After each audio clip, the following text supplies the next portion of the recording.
استحکام پاکستان پارٹی کے رہنما اون چودھری کا کہنا ہے کہ سابق چیئرمین پی ٹی آئی کا بشرا بی بی کو نکاح سے پہلے نہ دیکھنے کا دعویٰ اس صدی کا سب سے بڑا جھوٹ ہے۔ سابق چیئرمین بشرا بی بی سے ایک بار نہیں کئی بار نکاح سے پہلے ملے، گھنٹوں ملاقات کرتے رہے۔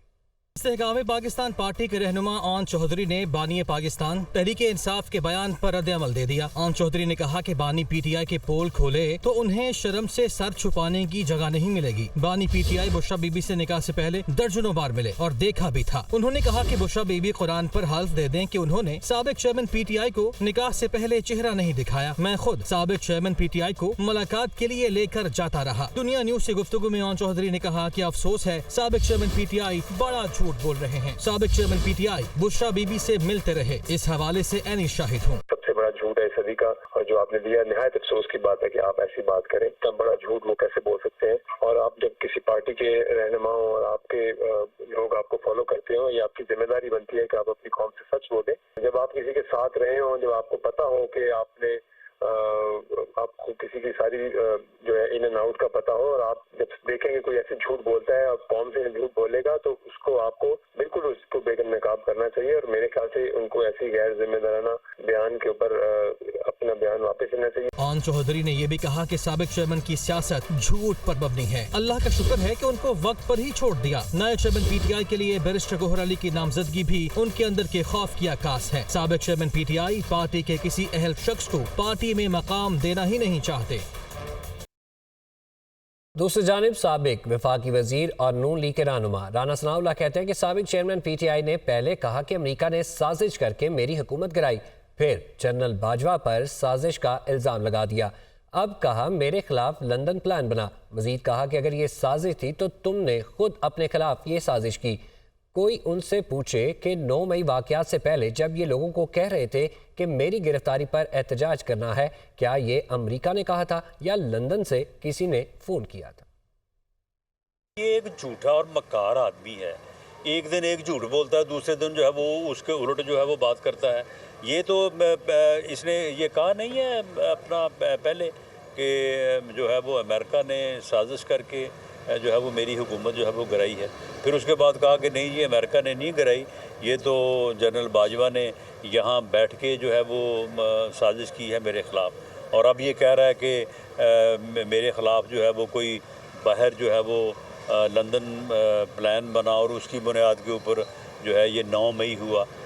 اس سے کوئی بے شرم آدمی سے پوچھے کہ یہ 9 مئی سے پہلے جب تم لوگوں کو یہ کہہ رہے تھے کہ اگر مجھے گرفتار کیا گیا تو آپ نے فلاں فلاں جگہ پہ جا کے احتجاج کرنا ہے، یہ لندن میں بیٹھ کے کوئی تمہیں مجبور کر رہا تھا کہ تم یہ تقریریں کرو؟ جناح ہاؤس میں جن لوگوں نے آگ لگائی اور وہ تمہارا بھانجا جو ہے وہ جو ہے وہ چھڑی پہ وردی گھما رہا تھا، وہ ہمارا رشتہ دار ہے یا وہ تمہارا رشتہ دار ہے؟ اسے کس نے کہا تھا؟ اس سے پوچھو نا، پھر تمہیں پتہ چلے کہ یہ تمہارے خلاف سازش ہوئی تھی یا خود تم نے اپنی رونیت میں، اپنے تکبر میں اور اپنے جو ہے وہ غرور میں تم نے جو ہے وہ یہ حرکت کی۔ اگر یہ سازش ہے تو یہ تم نے ہی اپنے خلاف کی ہے اور اس کا خمیازہ جو ہے وہ تمہیں بھگتنا پڑے گا۔ خصوصی عدالت نے اڈیالہ جیل میں سائفر کیس کی سماعت کی۔ عدالت کا سابق چیئرمین پی ٹی آئی اور شاہ محمود قریشی پر 12 دسمبر کو فرد جرم عائد کرنے کا فیصلہ، دونوں ملزمان کو چلان کی نقول فراہم کر دی گئی۔ خصوصی عدالت کی اڈیالہ جیل میں سائفر کیس کی سماعت، سابق چیئرمین پی ٹی آئی اور شاہ محمود قریشی کے خلاف 12 دسمبر کو فرد جرم عائد کرنے کا فیصلہ، ملزمان کو چلان کی نقول تقسیم کر دی گئیں۔ کیس کی سماعت کے موقع پر ملزمان کے اہل خانہ بھی عدالت میں موجود تھے۔ جج ابو الحسنات ذوالقرنین نے سابق چیئرمین پی ٹی آئی کے وکلاء کے تاخیر سے آنے پر برہمی کا اظہار کیا، کہا کہ ہم 1.5 گھنٹے سے انتظار کر رہے ہیں، جس پر وکلاء نے دھند کے باعث لیٹ ہونے کا عذر پیش کیا۔ سابق چیئرمین پی ٹی آئی کے وکلاء نے کارروائی پر اعتراض کرتے ہوئے کہا کہ نئے نوٹیفیکیشن کے بغیر کارروائی آگے نہیں بڑھ سکتی۔ جج نے ریمارکس دیے کہ اسلام آباد ہائی کورٹ کا ڈویژن بینچ نوٹیفیکیشن کو درست قرار دے چکا ہے۔ وکیل صفائی کے دلائل آرڈر میں لکھ دیتے ہیں۔ بات کریں گے عام انتخابات کے لیے فنڈز کی عدم فراہمی پر طلب کیے جانے پر سیکرٹری خزانہ کی الیکشن کمیشن آمد۔ الیکشن کمیشن حکام کو 8 فروری کے عام انتخابات کے لیے فنڈز فوری طور پر جاری کرنے کی یقین دہانی کرا دی۔ عام انتخابات کے لیے فنڈز کی عدم فراہمی کے معاملے پر طلبی، سیکرٹری خزانہ الیکشن کمیشن میں پیش۔ انتخابات کے لیے فنڈز فوری جاری کرنے کی یقین دہانی کروا دی۔ 8 فروری 2024 کے عام انتخابات کے لیے فنڈز کا اجرا نہ ہونے پر الیکشن کمیشن نے سیکرٹری خزانہ کو طلب کیا تھا، جس کے بعد سیکرٹری خزانہ الیکشن کمیشن پہنچے اور کمیشن کے حکام سے ملاقات کی۔ ذرائع کے مطابق ملاقات میں سیکرٹری خزانہ نے الیکشن کمیشن حکام کو 2 روز میں فنڈ جاری کرنے کی یقین دہانی کروائی۔ ان کا کہنا تھا کہ کمیشن کی ضرورت کے مطابق فنڈز فوری جاری کر دیے جائیں گے۔ کب تک سر 17 ارب مانگ رہے ہیں الیکشن کمیشن والے، سر کتنے دیں؟ سر 2 دن میں کر دیں گے سر۔ سر کتنے ٹوٹل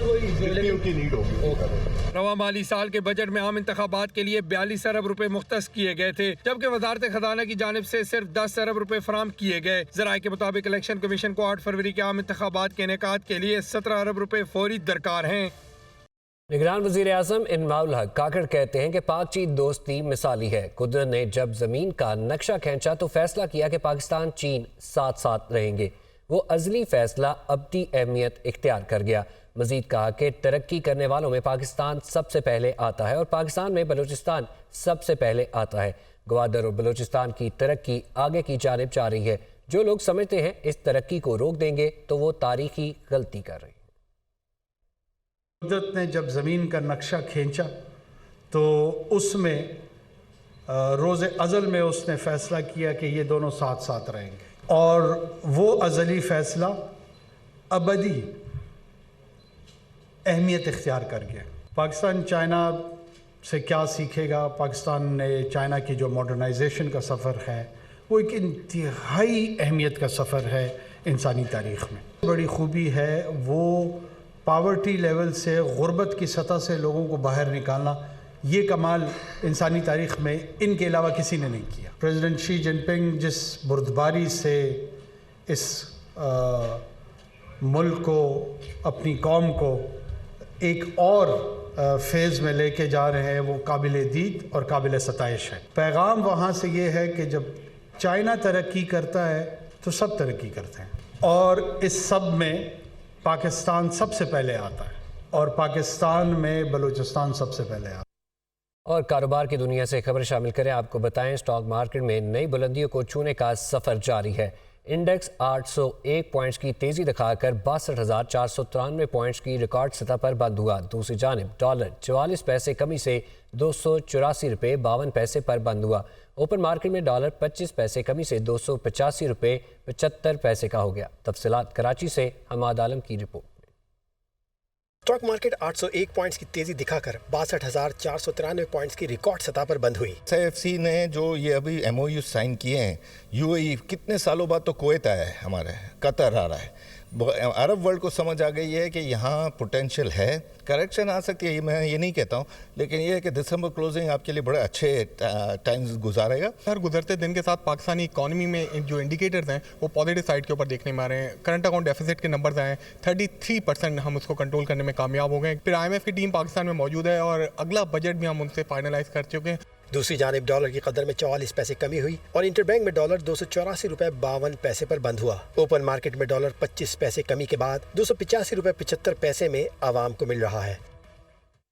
کے الیکٹرکس میں بجلی کمپنیوں کی جانب سے ایوریج بل بھیجنے اور 30 دن سے زائد بلنگ کا انکشاف۔ نیپرا کی انکوائری کمیٹی نے بجلی کمپنیوں کی جانب سے اوور بلنگ پر تحقیقات مکمل کر لی۔ کے الیکٹرک سمیت تمام بجلی کمپنیوں کے خلاف قانونی کارروائی کا فیصلہ کر لیا۔ الیکٹرک سمیت بجلی کمپنیوں کی جانب سے ایوریج اور 30 دن سے زائد بلنگ کا انکشاف۔ نیپرا کی انکوائری کمیٹی کی رپورٹ نے بجلی کمپنیوں کی چال بازی بے نقاب کر دی۔ رپورٹ کے مطابق بجلی کمپنیوں نے اپنی نااہلی چھپانے کے لیے جان بوجھ کر بددیانتی کی۔ کہ الیکٹرک سمیت تمام بجلی کمپنیوں کے خلاف قانونی کارروائی کا فیصلہ کر لیا گیا۔ نیپرا رپورٹ کے مطابق کمپنیوں کی جانب سے 30 دن سے زائد کی بلنگ کرنے سے لاکھوں صارفین متاثر ہوئے۔ خراب میٹر پر وقت تبدیل نہ کرنے سے بجلی کمپنیوں نے ایوریج بل بھیجے۔ بجلی کمپنیوں کی نااہلی سے کم بجلی استعمال کرنے والوں کو زیادہ بل بھیجے گئے۔ رپورٹ میں کہا گیا ہے کہ اس اقدام سے بجلی کمپنیوں کو بلوں کی وصولی کم رہی۔ نیپرا نے بجلی کمپنیوں کو نوٹس بھیج کر وضاحت طلب کر لی اور 30 دنوں میں خراب میٹرز کو تبدیل کرنے کی ہدایت کر دی۔ بصورت دیگر مقررہ وقت تک عمل درآمد نہ کرنے پر کمپنیوں کے خلاف کارروائی کی جائے گی۔ پالیسی کے مطابق میٹرز تبدیل نہ کرنے پر نیپرا نے کے الیکٹرک سے وضاحت طلب کر لی۔ دوسری جانب ججز کی تقرری کے لیے جوڈیشل کمیشن کے اجلاس میں اہم فیصلے کر لیے گئے۔ جسٹس عقیل عباسی کی بطور chief justice Sindh high court تعیناتی کی متفقہ منظوری دے دی گئی۔ جوڈیشل کمیشن رولز میں ترمیم کے لیے اعلیٰ سطح کی کمیٹی بھی تشکیل دے دی گئی۔ کمیٹی عدلیہ میں ججز نامزدگیوں اور مختلف امور پر رپورٹ مرتب کرے گی۔ ججز تقرری کے لیے جوڈیشل کمیشن کے اجلاس میں بڑی پیش رفت۔ جوڈیشل کمیشن رولز میں ترامیم کے لیے اعلیٰ سطحی کمیٹی تشکیل دے دی گئی۔ کمیٹی اعلیٰ عدلیہ میں ججز کی نامزدگیوں سمیت اہم معاملات پر رپورٹ پیش کرے گی۔ جسٹس عقیل عباسی کو chief justice Sindh high court تعینات کرنے کی بھی منظوری۔ ذرائع کے مطابق چیف جسٹس قاضی فائز عیسیٰ کی سربراہی میں ہونے والے جوڈیشل کمیشن کے اجلاس میں اکثریتی ارکان نے کمیٹی تشکیل دینے کا فیصلہ دیا۔ جسٹس منصور علی شاہ کمیٹی کے سربراہ تعینات کر دیے گئے۔ کمیٹی میں ہر ہائی کورٹ کا ایک جج، تمام صوبائی اور اسلام آباد بار ایسوسی ایشن کا ایک نمائندہ شامل ہوگا۔ جوڈیشل کمیشن نے کمیٹی کو 15 جنوری 2024 تک رپورٹ پیش کرنے کی ہدایت کر دی۔ رائے کے مطابق جوڈیشل کمیشن نے جسٹس ریٹائرڈ منظور ملک کو جوڈیشل کمیشن کا ممبر تعینات کرنے کی منظوری بھی دی۔ جوڈیشل کمیشن کے ممبر سرمد جلال عثمانی کی مدت 21 نومبر کو مکمل ہو گئی تھی۔ دوسری جانب لاہور ہائی کورٹ میں اسموگ کے تدارک سے متعلق درخواستوں پر سماعت۔ عدالت نے پانی کا بے دریغ استعمال کرنے والے گھریلو صارفین کو 10,000 روپے جبکہ کمرشل صارفین کو 20,000 روپے جرمانہ کرنے کی ہدایت کر دی۔ محمد اشفاق کی رپورٹ دیکھی۔ لاہور ہائی کورٹ میں اسموگ کے تدارک سے متعلق درخواستیں جسٹس شاہد کریم نے شہری ہارون فاروق سمیت دیگر کی درخواستوں پر سماعت کی۔ دوران سماعت ڈی جی ماحولیات عدالت میں پیش ہوئے اور عدالت کو ڈی سیل ہونے والی فیکٹریوں کو دوبارہ سربہ مہر کرنے کی رپورٹ پیش کی۔ عدالت نے ڈی جی ماحولیات کی تعریف کی اور کہا کہ محکمہ ماحولیات کے کرپٹ آفیسرز کے خلاف کارروائیاں کریں، بار بار دھواں چھوڑنے والی فیکٹریوں کو 10 لاکھ روپے تک جرمانے کریں۔ عدالت کی سیل شدہ فیکٹریوں کو ڈی سیل کروانے کے لیے جوڈیشل واٹر کمیشن سے رجوع کرنے کی ہدایت۔ عدالت نے قرار دیا جو فیکٹری SOPs اور بیان حلفی دے اس کو ڈی سیل کر دیں۔ کی خاتون آفیسر نے عدالت کو بتایا کہ رات 10 بجے کے بعد کیفے کھلے رکھنے پر 36 کیفے بند کیے، مگر مالکان نے ہائی کورٹ سے ڈی سیل کروانے کے احکامات لے کر دوبارہ کیفے کھول لیے۔ عدالت کے اندر سماعت پر کیفے ڈی سیل کرنے بارے ہائی کورٹ کا تحریری حکم نامہ پیش کرنے کی ہدایت۔ جسٹس شاہد کریم نے ریمارکس کیے کہ مصنوعی بارش کی اجازت نہیں دوں گا، عوامی پیسہ ایسے استعمال نہیں ہونا چاہیے۔ اسموگ کے سیزن میں SOPs پر عمل کریں تو کافی بہتری آئے گی۔ عدالت نے درخواستوں پر مزید کارروائی 8 دسمبر تک ملتوی کر دی۔